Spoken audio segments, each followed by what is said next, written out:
अस्सलाम वालेकुम नाजरीन, मैं तुहारा मेज़बान जाम हफीज़ुल्ला खंबड़ा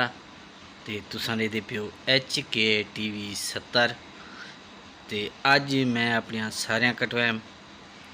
ते माशाअल्लाह अज सारियां कटवाई बैठे से ते सारे इलाके दे विच घाह दी बहु किला ते ही संग मैं सवेरे ते रोड ते खड़ा ते जेरे दोस्त बी पासे भी पियान घाह बनावा उन्हें सारे भरावां को रिक्वेस्ट की है कि यार आज मेरे सारे कट्टियां ते हर भरा ने जी बिस्मिल्लाह की है ते माशाअल्लाह सारे भरावां की मेहरबानी है। ये सारे भरा हैं मेरे सारे कट्टे ने सारे कट्ट हूँ माशाअल्लाह झटके देखना एम वास्ते सब को पहले ना पेड़ बनाना पौंदे सारियां कट्टियां पौंदियां सारियां उतना बिल्कुल झिक्कियां कट्टियां झिक्कियां कटते उतों सारियां हटा के नहीं हटावन के बाद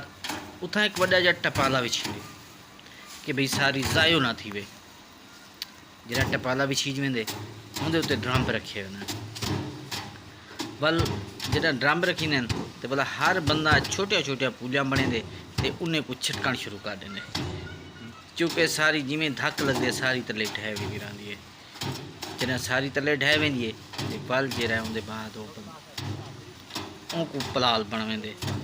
पलाल का मकसद है कि वह मानते अपने माल वास्ते टुकेंदे न टोकी था माल को ज़बरदस्त तरीके रखते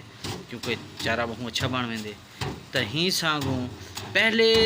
दौरे च होंदा कि सारे छटकण बहु बड़ा मुश्किल होंदा काफ़ी दोस्त होंदे जेरे रहेंदे कहना ने चीज़ां घी सिर्फ ही करूँ कहते जलीला ढेक गए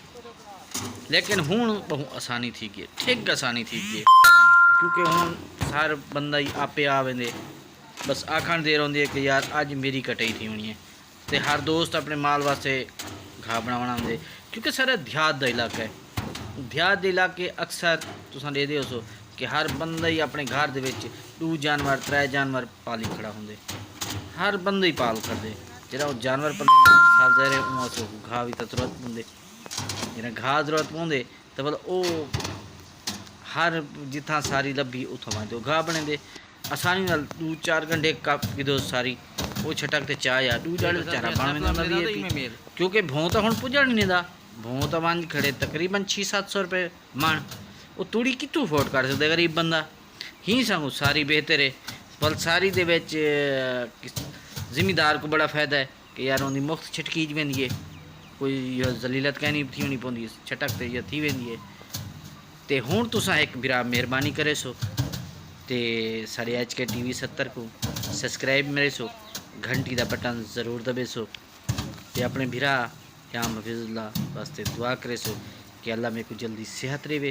तो मैं इंशाल्लाह वला तुसां बिरावां वास्ते हर मोड़ ते वञा तो वीडियो बनावा हर शहर वञा तो वीडियो बनावा ते तुसां बिरा इवें खुश रहो तो मेरिया वीडियो देते रहो अल्लाह करे सदा खुश रहो मेरे बिराओ तो मेरिया वीडियो HK TV 70 जरूर देते